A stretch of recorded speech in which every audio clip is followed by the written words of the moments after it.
പെരിയ-ഇരട്ടക്കൊലക്കേസിൽ ജാമ്യം കിട്ടിയ CPM നേതാക്കളെ മാലയിട്ട് സ്വീകരിച്ച നടപടിക്കെതിരെ പ്രതിപക്ഷ നേതാവ് വി.ഡി. സതീശൻ എന്ത് സന്ദേശമാണ് ഇതിലൂടെ CPIM നൽകുന്നത് എന്ന് വി.ഡി. സതീശൻ ചോദിച്ചു.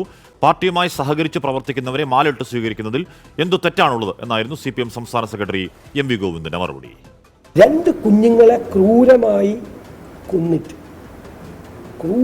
കൊന്നിട്ട് അതിൽ പ്രതികളായി കോടതി ശിക്ഷിച്ച ആളുകൾക്ക് അവരെ അവിടേക്ക് ചെല്ലുമ്പോൾ ഇരട്ട ജീവപര്യന്തം കിട്ടിയ ക്രിമിനലുകളെ മുദ്രാവാക്യം വിളിച്ച് കമ്മ്യൂണിസ്റ്റ് പാർട്ടിക്ക് മുദ്രാവാക്യം വിളിച്ച് സ്വീകരിക്കുന്നു എന്ന് പറഞ്ഞാൽ കമ്മ്യൂണിസ്റ്റ് പാർട്ടി എന്ന് പറയുന്ന തീവ്രവാദ സംഘടനയാണോ? ആണോ?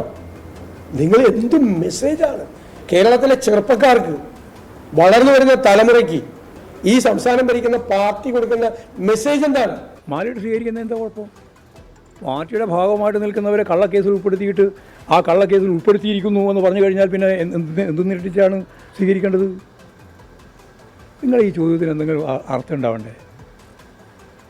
കോടതി തന്നെ പറഞ്ഞിരിക്കുന്നു. ആദ്യം പറഞ്ഞു കൂടാലോ ഇനിയില്ല എന്ന് CBI കോടതി തന്നെ പറഞ്ഞു. ഇപ്പോൾ അവരെ ശിക്ഷിച്ചതിനെ അടിസ്ഥാനപ്പെടുത്തിയിട്ടുള്ളത് സ്റ്റേ ചെയ്തുകൊണ്ട് പറഞ്ഞു. ഇവിടെ പേരിൽ ആകെ ഇതല്ലേ ഉണ്ടായിരുന്നുള്ളൂ വകുപ്പ്. എന്നിട്ടാണ് വിട്ടത്.